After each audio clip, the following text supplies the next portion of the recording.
ሰላም ጤና ይስጥልኝ ውድና የተከበራችሁ የፕሮግራማችን ተከታታዮች ይህ በደንብ ማስከበር ባለስልጣን እየተዘጋጀ ወደ እናንተ የሚቀርብላችሁ ፕሮግራማችን ነው።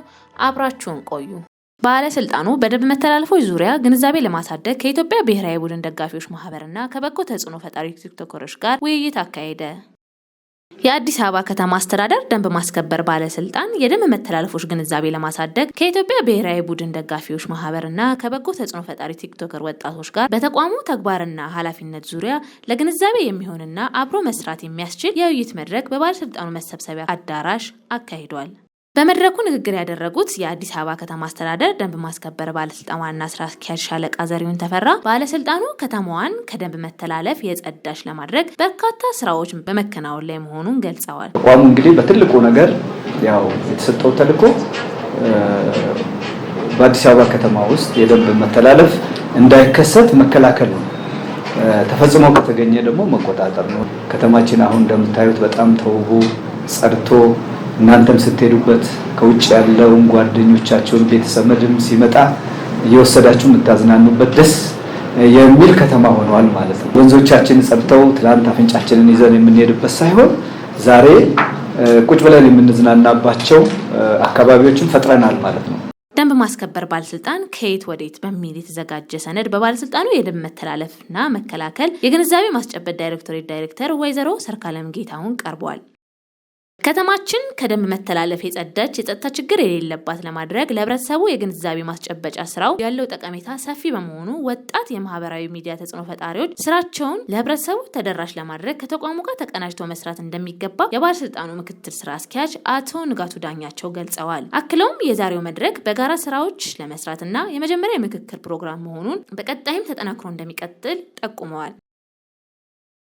በመድረኩ የተገኙት ተሳታፊዎች ስለ ተቋሙ ተግባርና ኃላፊነት የተደረገላቸው ገለጻ ከዚህ በፊት ስለ ደንብ ማስከበር የነበራቸው አላስፈላጊ ግንዛቤ የቀየረና መቅጣት ብቻ ሳይሆን በርካታ ሰው ተኮር ስራዎችን የሚሰራና የግንዛቤ ማስጨበጥ ስራዎቹን በሰፊው በመስራት የደንብ መተላለፍን የሚከላከል መሆኑን በመገንዘብ በቀጣይም የተቋሙ አምባሳደር በመሆን በጋራ ለመስራት ዝግጁ መሆናቸውን ገልጸዋል።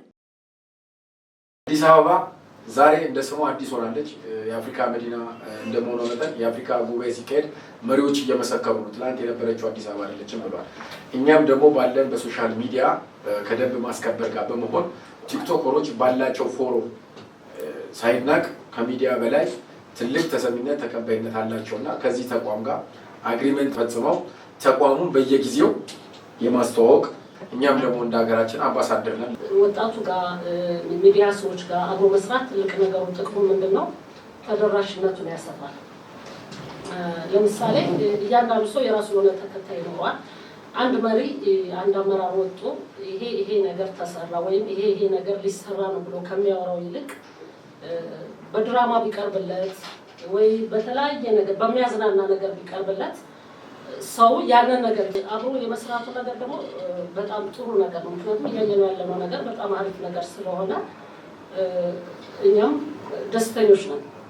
የተደረጉ ነገሮችን የተሰሩ ነገሮችን እያንዳንዱ ያለውን እንቅስቃሴ በምንችለው ሙያ ባለንበት ሙያ ያንን ነገር ህብረተሰቡ ጋር እንዲቀርብ ልክ እንደኛ ግንዛቤ እንዲኖረው ለካ እንደዚህ አይነት ባለሙያ ያለው ለካ ይሄ ነገር ይሰራል ለካ ይሄ ነው የሚንቀሳቀሰው እንዲባል ያ ነገር ቢደረግ በጣም አሪፍ ነገር ነው። ኮሪደር ልማት ላይ አያስቴት ተከታታይስ ብለናል። ሀብታም መኪና ሲነዳ ደስ ይለናል ማይለንም ማለት ለፈገግታ የምንሰራው ማለት ለቁም ነገር የምንሰራው አለ።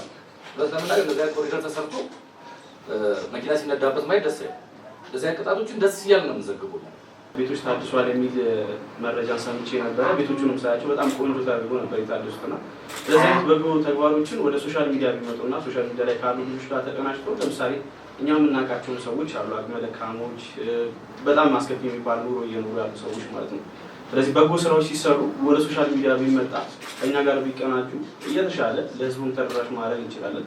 ሰው አእምሮ ውስጥ ያለውን ያንን ደንብ ለማስከበር በሚካሄድ ርቀት ውስጥ የሚፈጠሩ ሁነቶች ብቻ ስለተቀረጸ መልካሙን እንደመሆኑ ማሳየት እንችላለን ብዬ አስባለሁና በእንደዚህ አይነት በጎ ተግባሮች ላይ በደንብ መሳተፍ ስፖርታዊ ሁነቶች ላይ በደንብ ፎከስ አድርገን ወጣቱን ሊገነባ በሚችል መልኩ ትውልድን ከፍ ሊያደርግ በሚችል መልኩ መስራት የተሻለ ነው ብዬ አስባለሁ።